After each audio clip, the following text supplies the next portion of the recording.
మిరపకాయ బజ్జీలు చేసే విధానం అండి. ఇలా మిరపకాయలు నీట్గా కడిగి పెట్టుకోవాలి.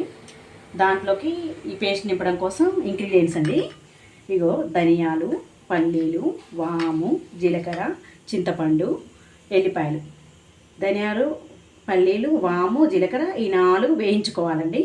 వేయించుకొని ఇక ఈ చింతపండు, ఎల్లిపాయలు, కొంచెం పసుపు, కొంచెం ఉప్పు ఇవన్నీ కలిపి పేస్ట్ చేసి పెట్టుకోవాలి.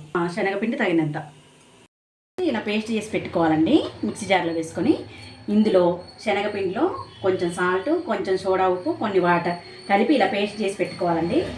ఇవేమో మిరపకాయలు, బజ్జి మిరపకాయలు ఇట్లా చీలికలుగా చేసుకొని చివర్లో కట్ చేసుకొని ఇగో ఈ పూర్ణం ఇలా నింపేసి పెట్టుకోవాలండి. పెట్టుకొని ఈ బజ్జీల పిండిలో నింపి డీప్ ఫ్రై ఆయిల్కి పెట్టామండి. ఈ పేస్ట్ చేసిన పూర్ణాన్ని ఇలా దీంట్లో నింపుకొని పెట్టుకోవాలండి. ఇలా ఇవన్నీ ఈ పేస్ట్ అంతా ఇలా మిరపకాయలలో నింపి పెట్టుకొని ఇగో ఇలా ముంచేసి ఇగో ఇలా డీప్ ఫ్రై చేసుకోవాలి.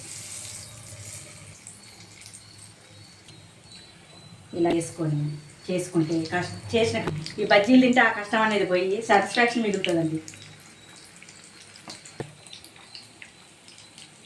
ఏమంటే చూడండి ఇలా వేసుకోవాలి మిరపకాయ బజ్జీలన్నీ. బజ్జీలు చేయడం చాలా కష్టం అండి.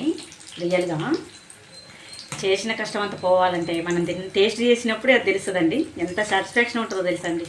మన ఇంట్లో ఒక చెట్టుకి ఒక కాయలే కాయని, ఒక పూలే పోయని, ఎంత డబ్బు పెట్టి కొనుక్కున్నా కూడా అంత సాటిస్ఫాక్షన్ ఉంది. రియల్గా మనం హెల్తీ ఫుడ్ తినాలని ఉండాలి, హెల్తీ ఫుడ్ తిని హెల్తీగా ఉండాలనుకుంటే టేస్టీగా చేసుకొని ఇలా ఇంట్లోనే ప్రిపేర్ చేసుకుంటే చాలా హెల్తీ అండి. ఇంకో వాయి వేస్తున్నాను చూడండి. ఇలా